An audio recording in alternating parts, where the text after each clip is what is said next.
It's time for you to head to ZocDoc. ZocDoc is a free app where you can find amazing doctors and book appointments online. Book an appointment with a few taps in their app and start feeling better, faster with ZocDoc. It really couldn't be easier. Go to ZocDoc.com/something and download the ZocDoc app for free. Then find and book a top-rated doctor today. That's ZocDoc.com/something. ZocDoc.com/something. Hello, Scream Babies. It's your Something Scary podcast hostess, Blair Bathory, and I'm back again to bring you 4 terrifying tales to help you sleep at night. But this week is extra special because if you follow us on any of our social media platforms, then you saw that my show, Fright Scene, is back.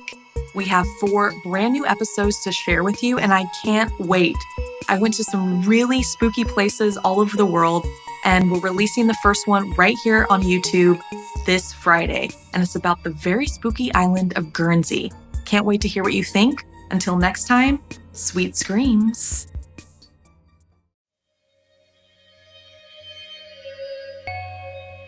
Hello, I'm Blair Bathory, and this is the Something Scary podcast. Thank you so much for being here, whether this is your first time or you're one of the brave souls who join us every week. And if you've been with me for a while, then you saw last year I released a new series under the Snarled banner called Fright Scene, and me and Stephanie did a paranormal investigation inside the infamous Creel house from Stranger Things Season 4, and you can go check that out on our channel now. But I have good news. For spooky season, we will be releasing 3 brand new episodes for you on our YouTube channel. Stay till the end to get more details. Most people hate going anywhere near a hospital, since it usually means someone is sick or dying. The halls are shadowed by the devastated souls that could not be healed. There are, however, heroes who dedicate their lives to saving the injured and diseased. But despite their oath to do no harm, sometimes the person standing between life and death gives one a complex, and that can lead to deadly decisions, not caring whose life is at risk. First, a story you're dying to unhear, followed by staying forever. Then, the spirits around you. Finally, in our featured story, the brutal revenge. So, want to hear something scary?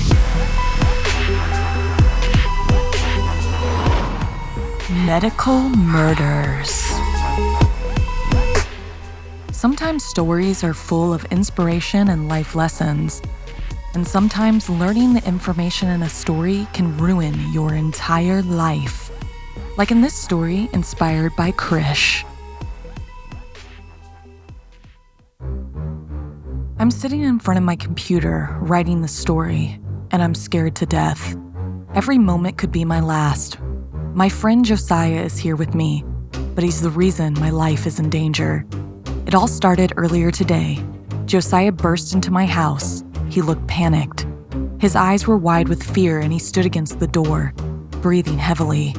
I asked him what had happened, and he told me the following story. He'd been living with his aunt for the past year while his parents were in Mexico. They do mission work at a small hospital in southern Mexico.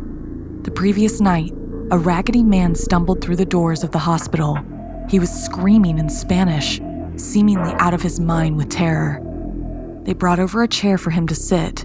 As he caught his breath, he claimed that his sister had been killed by something he referred to as Mota Blanco. He kept saying that it was coming for him next, weeping in fear. Confused, they asked him who or what a Mota Blanco was. With a shaking voice, he replied, "La Mota Blanco was the White Death." The soul of a girl who died years ago.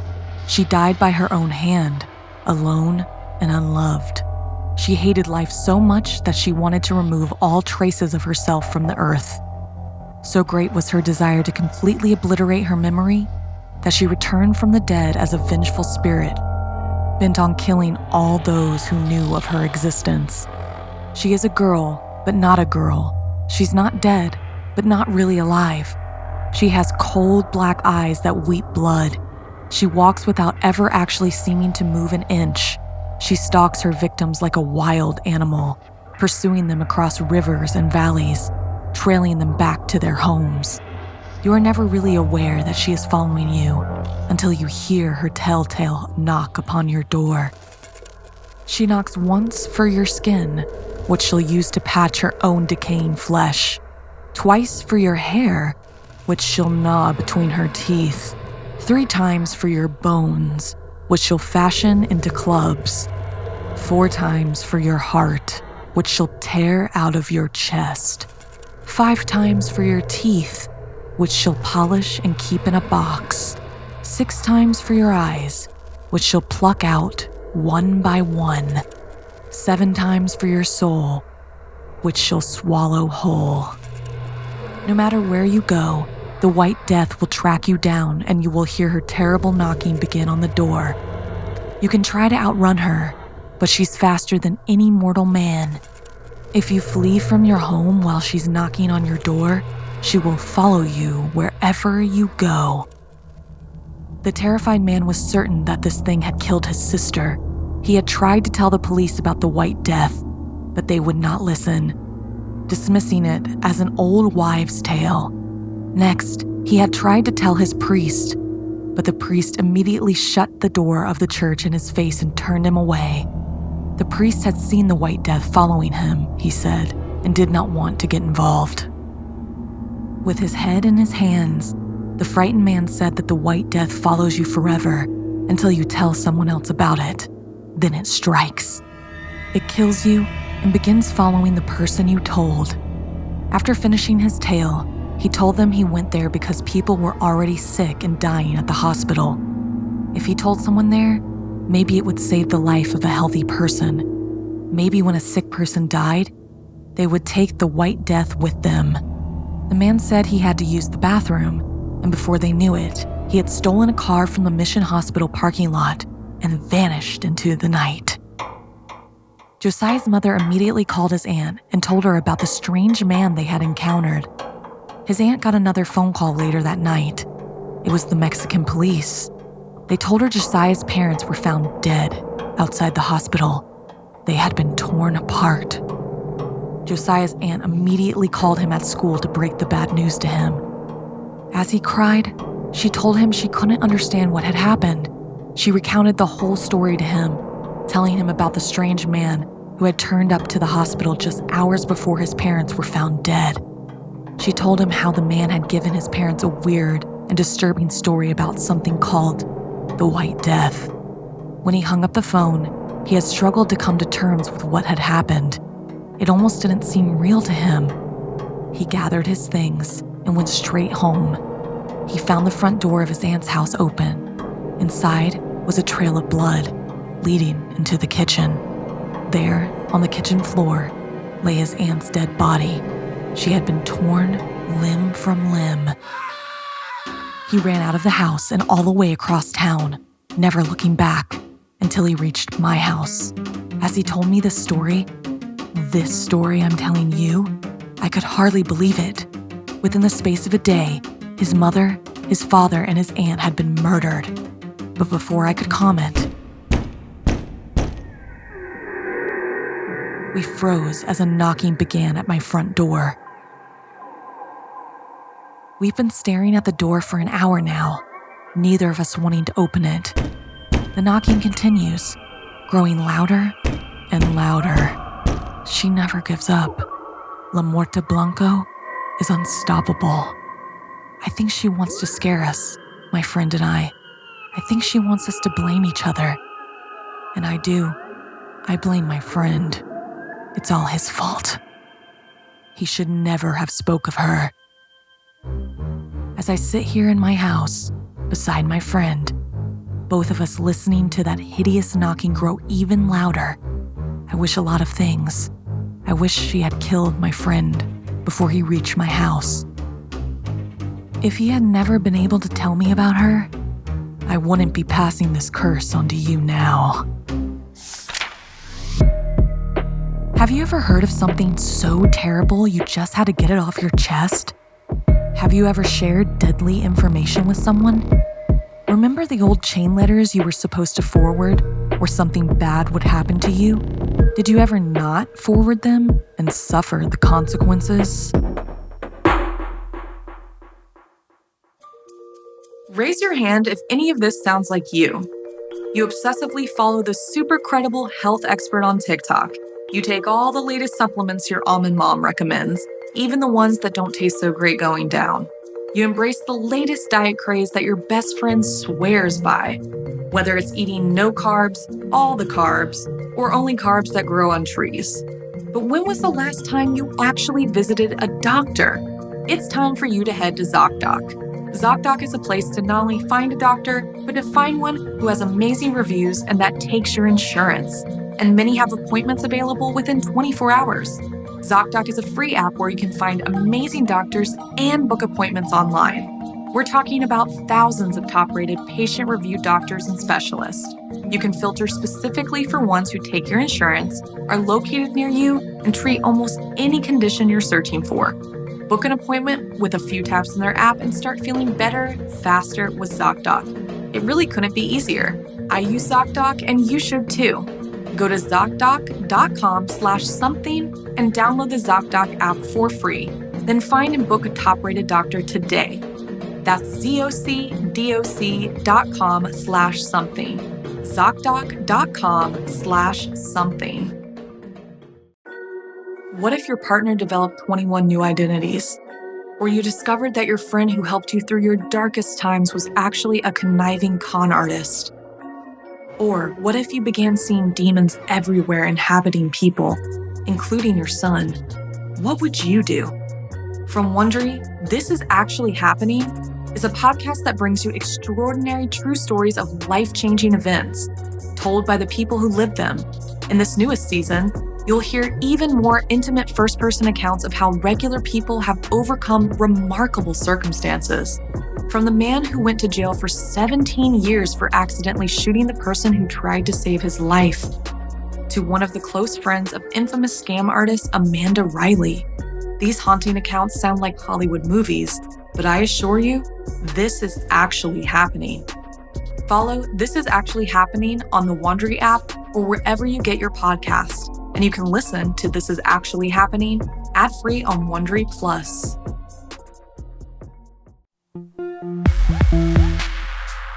There is a good reason for so many ghost stories to be set in asylums. They were truly horrific places where innocent people were treated atrociously. And sometimes the patients never fully left, like in this story written by Janine Pipe. It was a chilly December night as Ellie made her rounds carefully at the Athens Mental Health and Development Center in Ohio in 1979. By this time, the vast majority of the patients in the asylum were either fast asleep or unconscious from their meds. Thankfully, she didn't often have to visit the wards where the screamers and those who violently opposed bedtime resided. That didn't stop her job being more dangerous and indeed scary than she would have liked. Still, with both of her parents sick and unable to work, someone had to keep the roof over their head. Just as she was about to finish up her shift, a commotion broke out. Other members of staff, including the guards, started running about, shouting orders at each other, seeming stressed and as if something had happened that needed urgent action. One of the guards was rushing down the corridor towards an exit when he caught sight of her. "Have you seen Margaret Schilling, Ellie?" Ellie shook her head no, and he rushed out of the door into the dark and cold grounds. She could just make out his flashlight as he raced around. He rushed to the nurse's station, where she was to report after her rounds, and discovered that Margaret had not appeared for dinner and had not been seen since. Every member of staff that could be spared was to search the entire building. Ellie's eyes grew big. The building was huge, a sprawling 700,000 square feet, and there were entire floors which had been abandoned for years. Margaret could be absolutely anywhere. Ellie dutifully stayed long after her shift, long after the police arrived and the sun began to rise, not bringing any warmth, but at least some light into the darkest corners of the institution. When the day staff arrived, they had fresh eyes to search with. They covered the vast grounds, the long-forgotten and unused outbuildings. They checked basements and attics, but Margaret was not found. It was 42 days later when Ellie heard the scream and knew the missing patient had finally been discovered. There was routine maintenance going on in one of the old abandoned wards. These areas were isolated and inhabitable, freezing cold and damp. No one had access usually, and yet somehow back on that dark day in December, Margaret had gotten into the ward. They would never know exactly what happened to her, whether she'd become disoriented and panicked, or whether she had simply laid down on the stone to die. She had been laying on the floor naked when she died of heart failure. Her simple hospital clothing lay in a neat pile next to her. There wasn't much left of her decomposed body. The spot she had been lying in was in direct sunlight, which had seemingly sped up the process of decay. When her remains were removed, the fact that she had been soaking into the stone floor for so long meant she had actually left a stain. No matter what the workers did to clean it, nothing worked, and that stain, like a chalk outline from a TV cop show, remains there to this day. Ellie would not recommend that you try and visit the spot, which is now part of the Ohio University campus. She knows there are tours you can take of the building, that those so inclined can not only see the famous stain, but touch it if they so wish. But Ellie would leave you with this warning. It is said that anyone who dares touch the stain will fall victim to a lingering curse that brings misery, misfortune, and untimely death. It might just be a warning to keep people away, to try and leave Margaret's memory with some respect. But for those who are brave enough to risk it, who knows whether there might just be some truth to it. After all, Margaret isn't the only thing to be left in that building. Have you ever visited an old asylum? Did you feel any unwelcome presence? Could you imagine what it must have been like there when it was in use?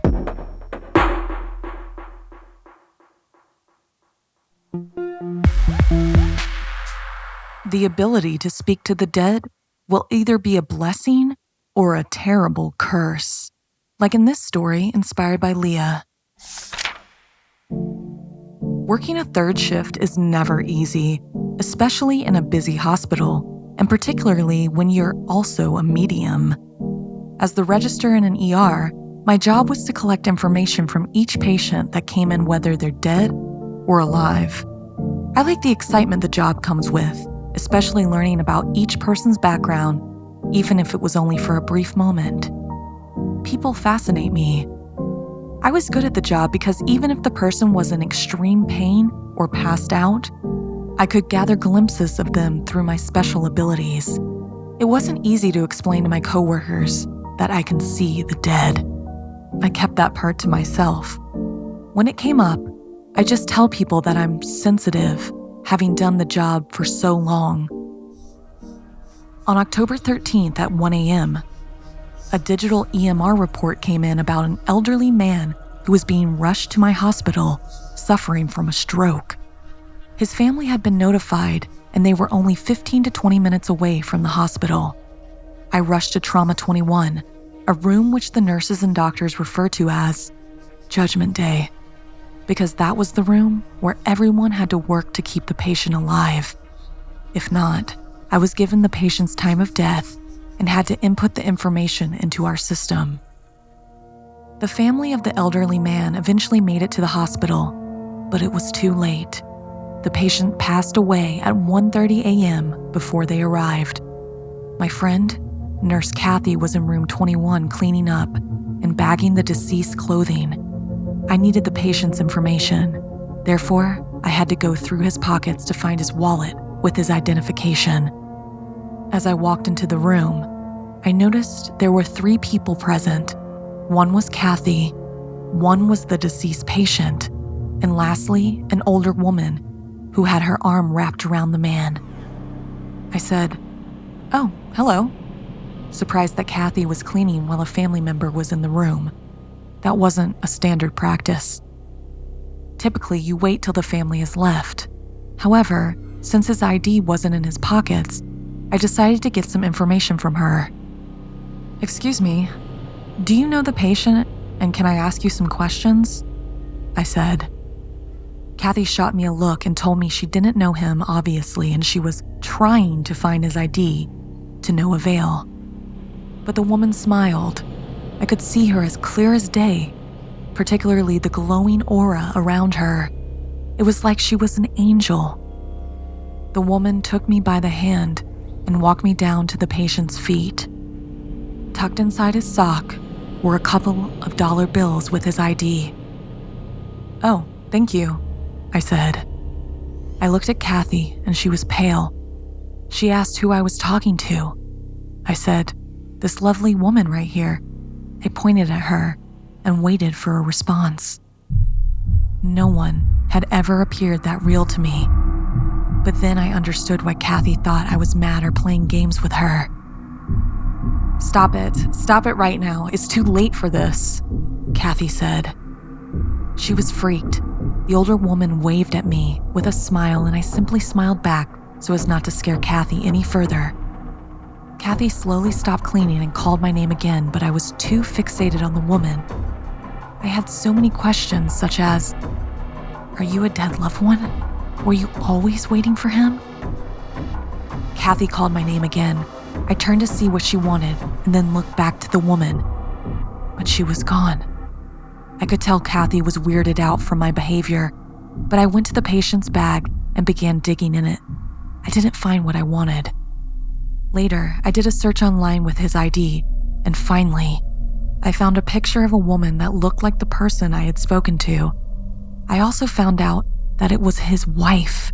She passed away 2 months prior from natural causes.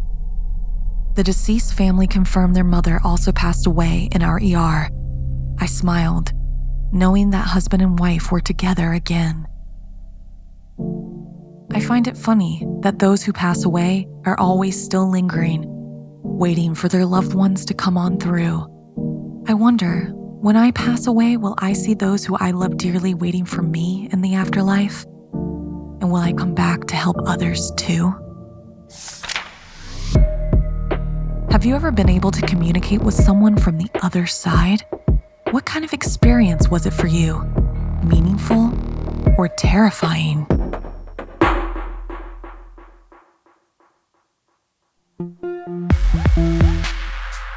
In our final story, join my co-host Stephanie as she tells the tale of an Indonesian urban legend and animated over on youtube.com/snarled.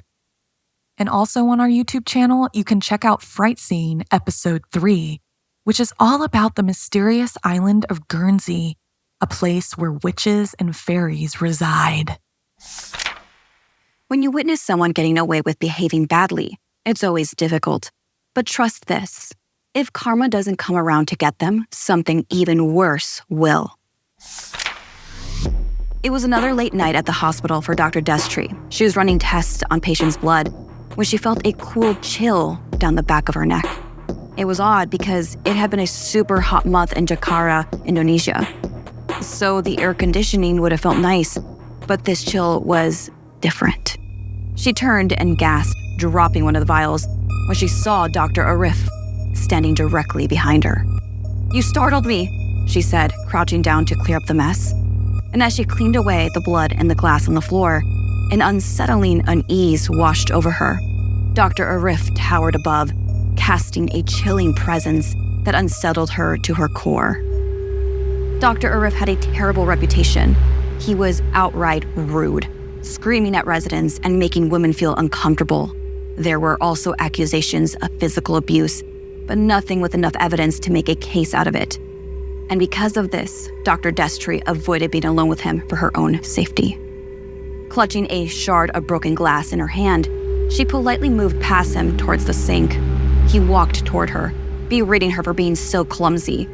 Her eyes darted around for an exit strategy, but there was no way around him. She held her breath, the hand holding the glass trembling. Like an act of a guardian angel, the door swung open. and the custodian, Mr. Ahmed, appeared. Annoyed at the interruption, Dr. Arif instructed him to come back later. But Mr. Ahmed knew the doctor's reputation. He promised to be quick and move through the room with ease, offering to clean up the mess. This made Dr. Destry feel back at ease, and in an awkward silence, Mr. Ahmed spoke up, asking if they have ever seen Sister Nisha.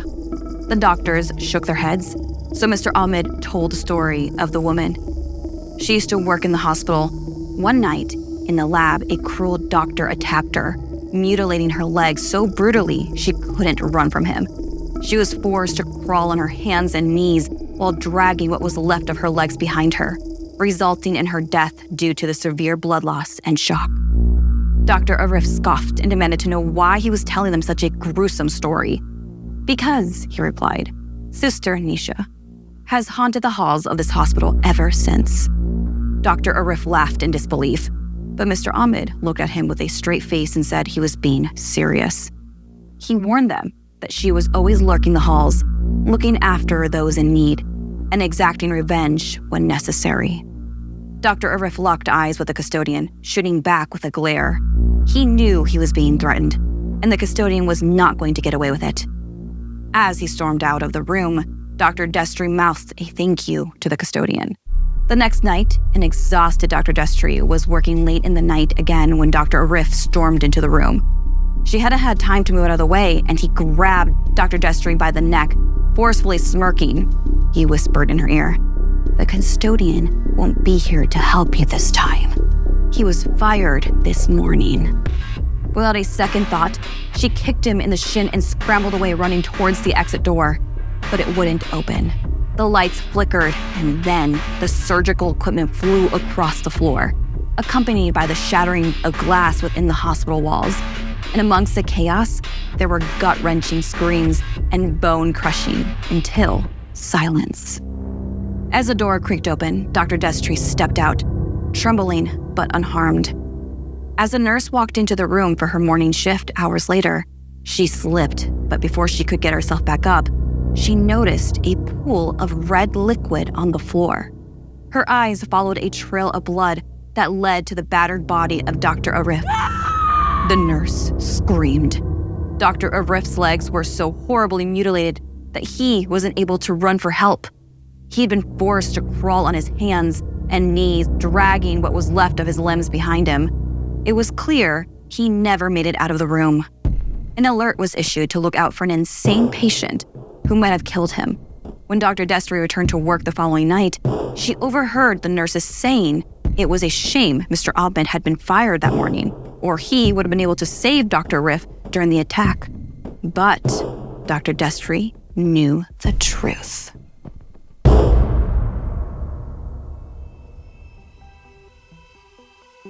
This week's podcast stories were edited by Sarah Lukasiewicz, Janine Pipe, and Stephanie Strange. Narration by Blair Bathory and Stephanie Strange. Audio edited and mixed by Fitz Harris. Additional audio editing by Calvin Linderman. Art and graphics by Irma Richardson. Produced by Anna Villalavos.